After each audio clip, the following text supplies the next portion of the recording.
آگے کچھ اولیاء کے قول عرض کرنا چاہوں گا کہ حضرت بشر حافی رحمۃ اللہ علیہ فرماتے ہیں کہ جو کوئی شخص اپنی والدہ سے اس وجہ سے قریب ہو کہ اس کی بات سنے تو وہ اس سے افضل ہے جو اللہ تعالیٰ کے راستے میں اپنی تلوار لے کر جہاد کرنے کے لیے تلوار چلاتا ہے۔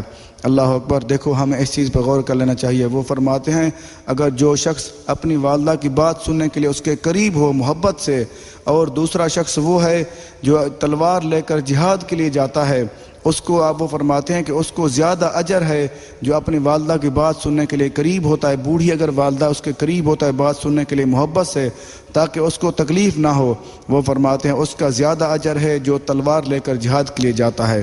یہ الزواجر جلد نمبر 2 صفحہ نمبر 71، یہ عورت کا مقام کتاب میں ہے صفحہ نمبر 7۔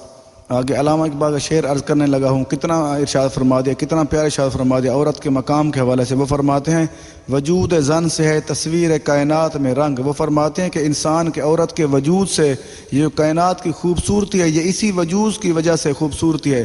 کائنات میں رنگ، یہ جو خوشبوئیں نظر آتی ہیں یہ عورت کے تصویر کی عورت کی وجہ سے، اتنی خوبصورتی عورت کی وجہ سے ہے۔ اسی کے ساز سے ہے زندگی کا سوز دروں۔ وہ فرماتے ہیں کہ اسی کے ہونے سے کہ زندگی جو سوز، جو درد ہے، جو پیار محبت ہے، یہ اسی عورت کی وجہ سے ہے۔ آگے فرماتے ہیں شرف میں بڑھ کے سریا سے مشت خاک اس کی۔ وہ فرماتے ہیں کہ ویسے ظاہری تو یہ مٹی سے پیدا کی گئی لیکن اس کی خوبصورتی اتنا زیادہ ہے جیسے آسمانوں پہ ستاروں کو جھرمٹ ہوتا ہے، وہ سارے ستاروں پہ وہ الگ نظر آتا ہے، بڑا خوبصورت ہوتا ہے۔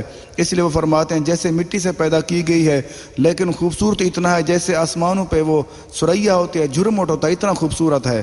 آگے فرماتے ہیں کہ ہر شرف ہے اسی درج کا در مقوم۔ وہ فرماتے ہیں جتنے لوگوں کو مقام ملا اور عزت ملی اور مرتبے ملے اسی عورت کی وجہ سے مرتبے ملے ہیں۔ آگے فرماتے ہیں مقال مات فلاطون لکھ سکی لیکن۔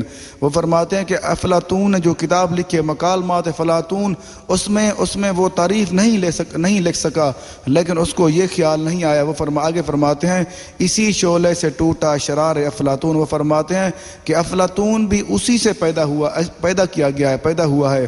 اس کو یہ خیال نہیں آیا، اس نے یہ چیز نہیں سوچا، اس کو یہ قلم یہ چیز نہیں لکھ سکی اس کی تعریف، کیونکہ اس نے اگر سوچتا، کیونکہ میں بھی تو عورت سے پیدا کیا گیا ہوں، اگر وہ اپنی کتاب میں یہ چیز لکھتا، تعریف کرتا، وہ فرماتے اس نے وہ نہیں لکھ سکا کیونکہ اس نے اس چیز پہ غور بھی نہیں کیا۔ آگے کچھ عورتوں کے سوال ہیں وہ عرض کرنا چاہوں گا۔ وہ پہلا سوال یہ کرتی ہیں عورت کو پردے کا حکم کیوں دیا گیا؟ ان کا جواب یہ ہے کہ عورت کا مطلب بھی شرم گاہ، یعنی کہ چھپی ہوئی چیز۔ اگر کسی چیز کو کوئی معیار دیا جائے اس کو اس معیار تک نہ رکھا جائے اس کا وہ معیار نہیں ظاہر ہو سکتا، کیونکہ اللہ پاک نے اس کو چھپا ہوا بنایا، اس لیے پردے حکم دیا۔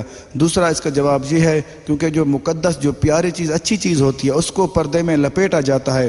مثال دینا چاہوں قرآن پاک کی، قرآن پاک مقدس پیاری کتاب، اسی کو لپیٹا جائے، اس کے اوپر غلاف ڈالا جاتا ہے۔ دوسری کتابوں پہ غلاف نہیں ڈالا جاتا کیونکہ وہ ایک مقدس کتاب ہے، اس لیے اس کو غلاف ڈالا جاتا ہے۔ اس لیے عورت بھی ایک اہم چیز ہے اور اللہ پاک بہت زیادہ پیاری چیز ہے، وہ بہت زیادہ مقام رکھتی ہے، اس لیے اس کو حکم دیا کیونکہ وہ پردے میں رہے تاکہ وہ گندی نظریں، کسی کی گندی نظریں بھی اس کے اوپر نہ پڑیں۔ اور دوسرا سوال یہ کرتے ہیں عورت کو مرد کا غلام کیوں بنایا گیا؟ اس کا مطلب یہ نہیں ہے کیونکہ وہ ہرگز غلام ہے، وہ صرف گھر میں رہنے والی ہے، وہ خدمت ضرور کرتے لیکن مرد بھی تو خدمت کرتا ہے۔ وہ غلام اس لیے بنایا کیونکہ اس کے معیار کے مطابق نہیں ہے۔ اور آگے دوسرا سوال یہ کرتی ہیں عورت کو ناقص العقل کیوں بنایا؟ اس کا سادہ سا جواب یہ ہے اگر عورت بھی کامل عقل ہوتی پھر ان کے ساتھ ان کی برابری کیسے ہو سکتی؟ برابری نہیں ہو سکتی تھی۔ یہ بھی اللہ تعالیٰ کی حکمت ہے، اس کو تھوڑا کم بنایا۔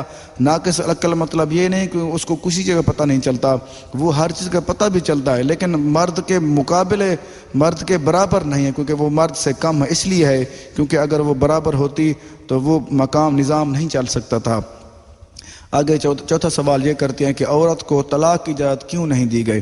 اس کا جواب یہ ہے کیونکہ اگر عورت کو طلاق کی اجازت ہوتی، کیونکہ عورت جلد غصے میں آ جاتی ہے، جلد جذبات میں آ جاتی ہے، وہ ہر وقت ہی طلاق دے دیتی، کیونکہ مرد اگر طلاق دیتا ہے کبھی بھی وہ ضرورت کے تحت طلاق دیتا ہے، نہیں تو مرد ایسے طلاق نہیں دیتا، وہ سوچ سمجھ کے طلاق دیتا ہے، جو سمجھدار مرد ہیں۔